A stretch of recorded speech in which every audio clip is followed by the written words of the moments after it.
한국말로 기독교인, 그리스도인, 영어로는 크리스찬이라고 하죠. 여러분들이 이 뜻을 아십니까? 크리스찬이라고 하는 말은 예수 그리스도의 사람, 예수 그리스도에게 속한 사람을 뜻합니다.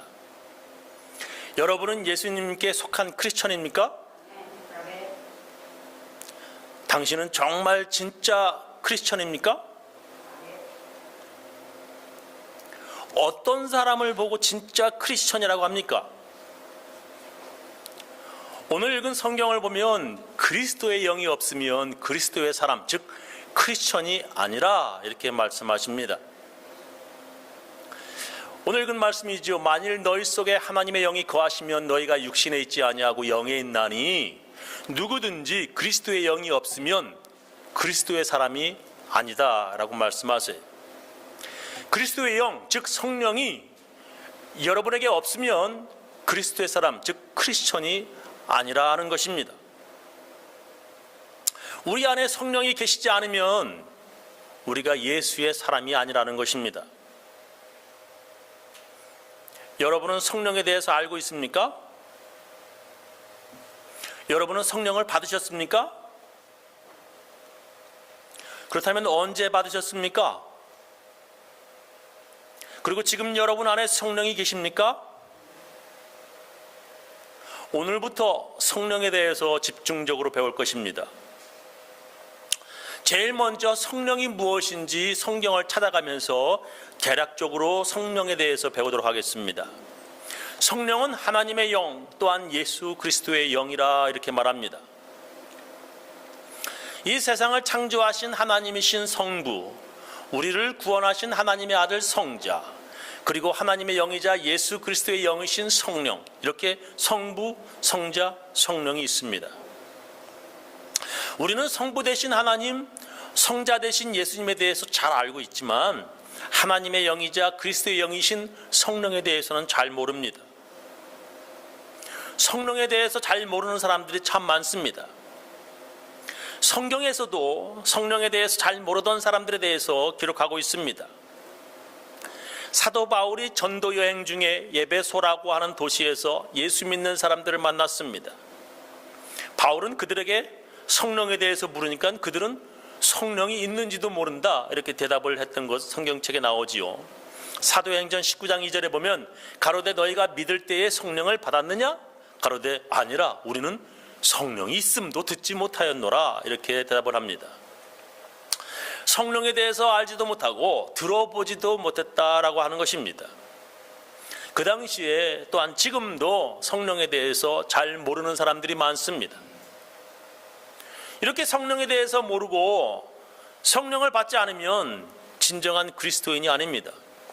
교회는 다니지만 크리스천이 아닙니다. 요즘 세상에 가짜가 참 많습니다. 동영상 하나 보시겠습니다. 지난 3년 동안 세관에 압수된 위조 제품 이른바 짝퉁이 무려 1조 6천억 원어치나 됩니다. 어마어마한 양이죠. 유용하게 재활용하자는 의견도 있지만 시장 질서를 교란한 대가는 이렇습니다. 손성욱 기자입니다. 압수된 짝퉁 시계가 바닥에 가득합니다. 직원이 일일이 망치로 시계를 깨뜨린 뒤 이번엔 지게차가 힘껏 눌러 부숩니다. 짝퉁 가방과 옷, 비아그라 같은 약 종류는 소각장으로 보내 불에 태워버립니다. 관세청은 이렇게 압수한 뒤 폐기한 짝퉁 제품이 3년간 1조 6천억 원어치에 이른다고 밝혔습니다. 최근 3년간 압수된 짝퉁 중 가장 많았던 것, 발기부전 치료제 비아그라였지만 해마다 적발 건수는 크게 줄어들고 있습니다. 짝퉁 비아그라야 된 그런 어떤 건강에 위험이 될 수 있다는 것을 국민들이 많이 알게 됐고요. 그로 인해서 약간 수요가 좀 줄어든 부분이 있지 않느냐. 대신 시계와 의류는 여전히 많고 요즘 들어선 휴대전화 충전기 같은 짝퉁 IT 제품의 밀수가 늘고 있습니다. 진품 의뢰를 하고요. 그런 다음에 거의 가품으로 나오고 있는데 그렇게 되면 이제 다 폐기로 진행을 하고 있습니다. 세관은 압수된 짝퉁 옷이나 신발을 형편이 어려운 취약계층에 기증하는 방안도 검토했지만 상표를 일일이 떼어내야 하고 제조회사 측에서도 반대해 대부분 폐기한다고 밝혔습니다. SBS 손승욱입니다. 이렇게 가짜는 부서지고 태워집니다. 그리스도인들도 가짜가 얼마나 많은지 모릅니다. 가짜가 참 많습니다. 교회도 안 나오면서 자기는 크리스천이래요. 성령 받지 않은 사람들은 진짜 그리스도인이 아닙니다. 그런 사람들은 하나님 나라에 갈 수 없습니다. 예수님께서는 성령을 받지 않으면 하나님 나라에 갈 수 없다 이렇게 말씀하셨습니다. 요한복음 3장 5절에 예수께서 대답하시되 진실로 진실로 내게 이르노니 사람이 물과 성령으로 나지 아니하면 하나님 나라에 들어갈 수 없느니라 이렇게 말씀하십니다. 여기서 물은 세례를 뜻합니다. 예수님께서 세례받고 또한 성령을 받아야 하나님 나라에 들어갈 수 있다 말씀하십니다. 예수님께서도 성령 받지 않은 사람들은 예수님께 속한 사람, 그리스도인이 아니며 하나님 나라에 들어갈 수도 없다 이렇게 말씀하셨습니다. 예수님은 성령에 대해서 제자들에게 여러 번 가르치셨습니다. 부활하신 예수님께서 40일 동안 제자들과 함께 생활하시며 성령을 가르치셨습니다. 40일 동안 부활하신 예수님께서 제자들에게 이렇게 말씀하셨습니다. 요한복음 20장 21절에 보면 예수께서 또 가라사대 너희에게 평강이 있을지어다. 아버지께서 나를 보내신 것 같이 나도 너희를 보내노라.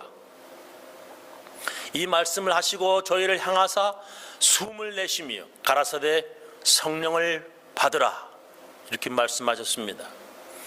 예수님께서 제자들에게 숨을 내쉬며 성령을 받으라 말씀하셨습니다.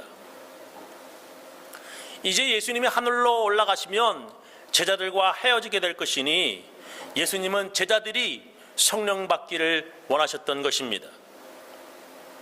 예수님은 이 세상에 두고 가는 제자들을 걱정하셨습니다. 한숨이 나올 정도로 제자들이 걱정되시어서 성령을 받으라 말씀하셨습니다.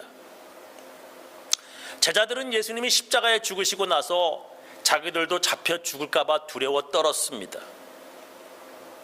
어떤 제자는 예수님 만나기 전에 직업으로 돌아간 제자들도 있었습니다.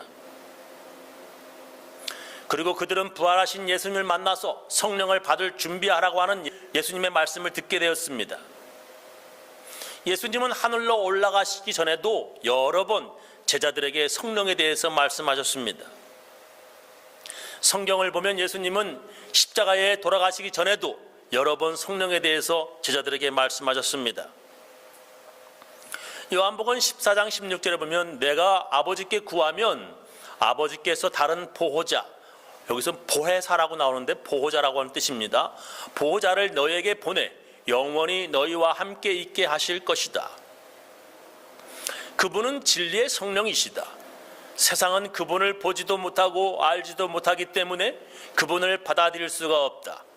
그러나 너희는 그분을 안다. 이것은 그분이 너희와 함께 계시고 또 너희 안에 계실 분이기 때문이다 말씀하십니다. 예수님께서는 성령에 대해서 계속 제자들에게 말씀하셨습니다.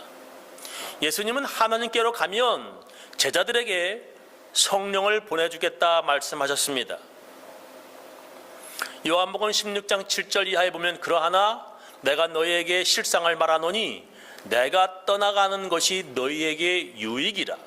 내가 떠나가지 아니하면 보혜사가, 여기서 성령이지요, 너희에게로 오시지 아니할 것이요 가면, 내가 가면, 예수님께서 가시면 내가 그를 너희에게로 보내리니 이렇게 말씀하십니다. 예수님께서 제자들을 떠나는 것이 도리어 유익하다 말씀하셨습니다. 예수님께서 떠나시면 보혜사, 즉 보호자 성령을 보내겠다 약속하셨습니다. 예수님께서는 마지막으로 제자들에게 이렇게 말씀하십니다. 사도행전 1장 8절에 보면 오직 성령이 너에게 임하시면 너희가 권능을 받고 예루살렘과 온 유대와 사마리아와 땅끝까지 이르러 내 증인이 되리라 이렇게 말씀하셨습니다.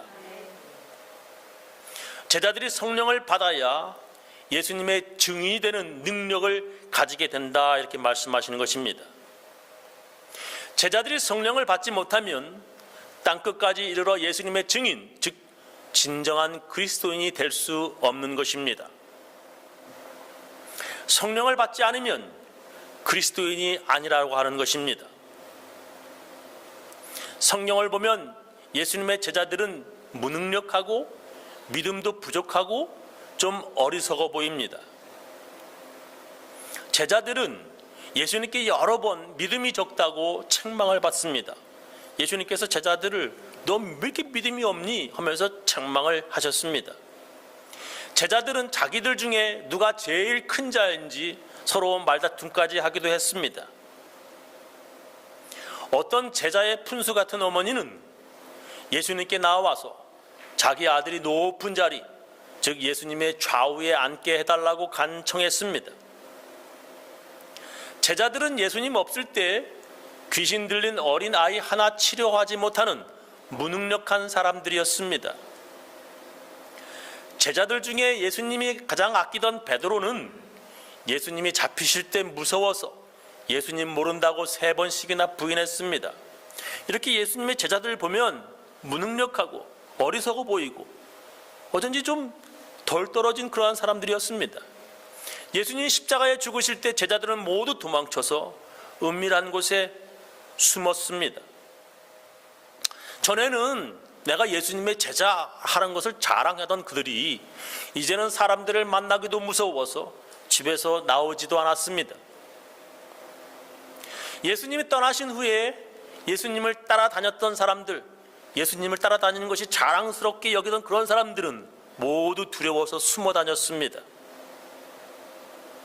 이제는 예수님도 그리고 예수님을 따라다녔던 사람들도 모두 역사 속에서 조용히 사라질 것으로 예상되었습니다. 그러던 제자들이 갑자기 확 달라졌습니다. 두려워 숨었던 그들이 이제 집에서 뛰쳐나와 용감하게 예수님의 죽으심과 또한 다시 살아나심을 전하는 것입니다. 예수님처럼 잡혀 죽을지도 모르는데 갑자기 사람들이 달라져서 목숨을 걸고 예수님을 전하는 것입니다. 관청에서 제자들을 위협하면서 예수님에 대해서 전하지 말라 협박을 하는데도 그들은 용감하게 예수님을 전했습니다. 사람이 변했습니다. 달라졌습니다. 어떻게 된 일입니까? 그것은 바로 그들이 성령을 받은 것이기 때문에 그렇습니다. 성령을 받고 난 뒤에 제자들이 그렇게 달라졌습니다. 성경에 보면 그들이 성령 받은 장면을 아주 자세하게 기록하고 있습니다. 그들은 함께 모여 예수님께서 보내주시겠다 약속하신 성령을 함께 모여서 기다렸습니다. 제자들은 하늘로 올라가신 예수님께서 보내주시겠다는 성령을 함께 모여 기도하면서 기다렸습니다. 제자들은 다락방에서 함께 모여 기도하며 기다렸습니다. 근데 오신다고 하는 성령이 빨리 오시지 않으셨습니다. 그렇게 기다리다가 10일 후 오순절, 즉 6월절을 지나 50일째 되는 날에 드디어 그들이 그렇게 기다리던 성령이 임하였습니다. 성경은 그것을 이렇게 기록하고 있습니다. 사도행전 2장 1절 이하에 보면 자세하게 나옵니다. 오순절 날이 이미 이름에 저희가 다 같이 한 곳에 모였더니 호련히 하늘로부터 급하고 강한 바람 같은 소리가 있어 저희 앉은 온 집에 가득하며 불의 혀같이 갈라지는 것이 저희에게 보여 각 사람 위에 임하여 있더니 저희가 다 성령의 충만함을 받아 성령이 말하게 하심을 따라 다른 방언으로 말하기를 시작하니라. 이렇게 기록하고 있습니다. 함께 모여 기도할 때에 갑자기 하늘로부터 급하고 강한 바람 같은 소리가 들리며 각 사람의 머리 위에 불의 혀같이 갈라지는 것처럼 성령이 임하였다는 것입니다. 오래전에 벽화나 그림들을 보면 그림들을 이렇게 그렸습니다. 저렇게 갑자기 바람이 급하게 소리 나면서 머리에 저렇게 불의 혀같이 성령이 임하였다라고 그렇게 그리고 있습니다. 그렇게 성령을 받고 나서 그들은 방언을 했습니다. 방언은 두 가지가 있습니다. 하나는 외국말 하는 것입니다. Foreign language입니다. 사도행전 2장 4절 이제 이하를 읽어보겠습니다. 저희가 다 성령의 충만함을 받고 성령이 말하게 하심을 따라 다른 방언으로 말하기를 시작하니라. 그때 경건한 유대인이 천하 각국으로부터 와서 예루살렘에 우거하더니 전 세계에 있는 유대인들이 각국으로부터 예루살렘에 왔다는 겁니다. 이 소리가 나며 큰 무리가 모여 각각 자기의 방언으로 제자들의 말하는 것을 듣고 소동하여 다 놀라 기이 여겨 이르되 보라, 이 말하는 사람이 다 갈릴리 사람 아니냐? 우리 각 사람의 난 곧 방언으로 듣게 되는 것이 어찌미뇨? 우리는 바데인과 메데인과 엘람인과 또 메소포타미아, 유대와 가바도기아, 본도와 아시아, 부르기아, 밤빌리아, 애굽과 및 구레네에 가까운 리비아 여러 지방에 사는 사람들과 로마로부터 온 나그네 곧 유대인과 유대교에 들어온 사람들과 그레데인과 아라비아인들이라.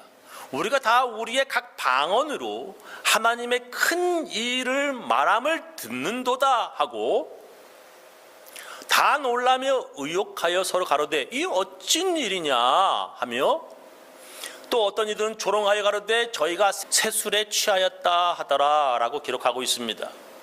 제자들이 성령을 받아서 방언을 막 하게 되었는데 외국에 있던 유대인들이 듣고 이거 우리 말인데 하고 알아들었다고 하는 것입니다.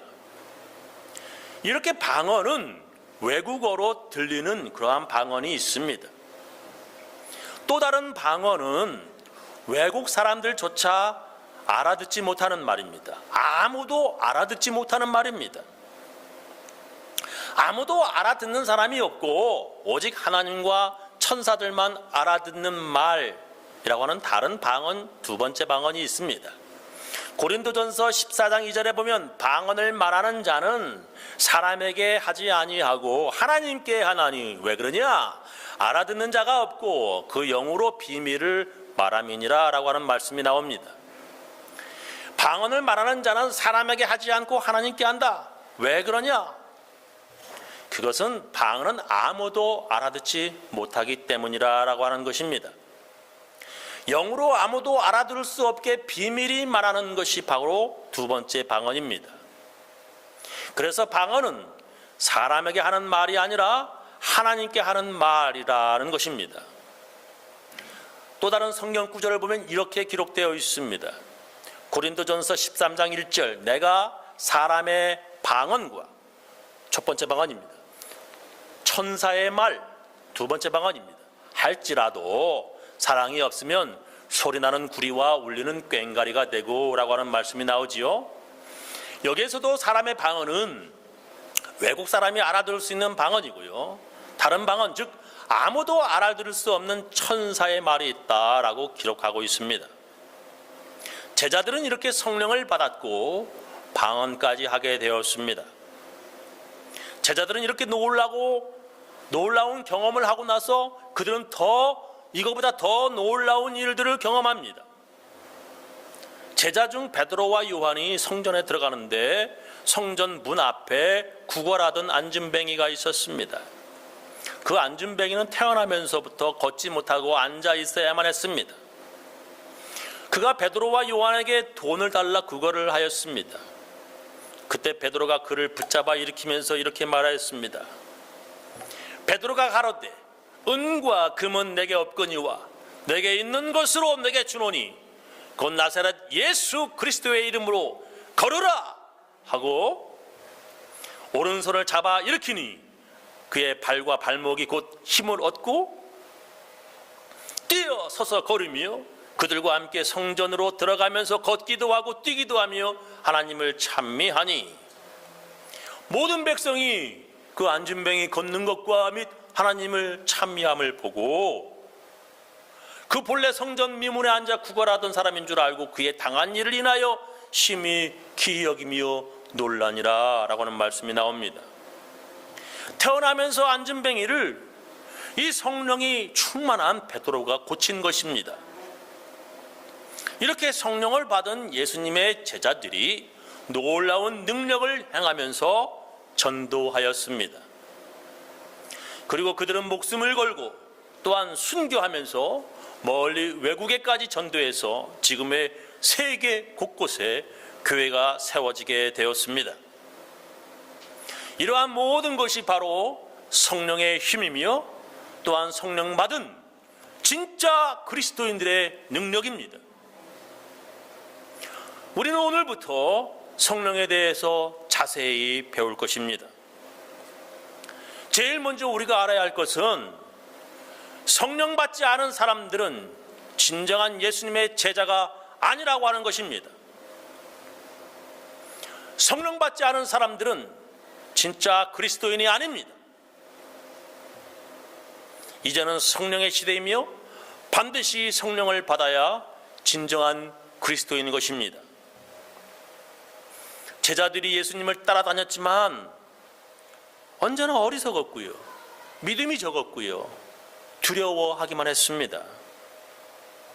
그러나 그런 그들이 성령을 받고 나서 사람이 변해가지고 용감한 그리스도인이 되었습니다. 가짜가 아니라 진정한 그리스도인이 된 것입니다.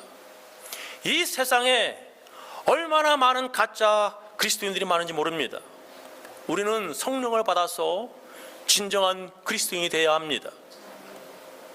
저는 우리 교인들 모두 성령을 받아 진정한 그리스도인들 다 되시기를 예수님의 이름으로 축원합니다. 기도하시겠습니다.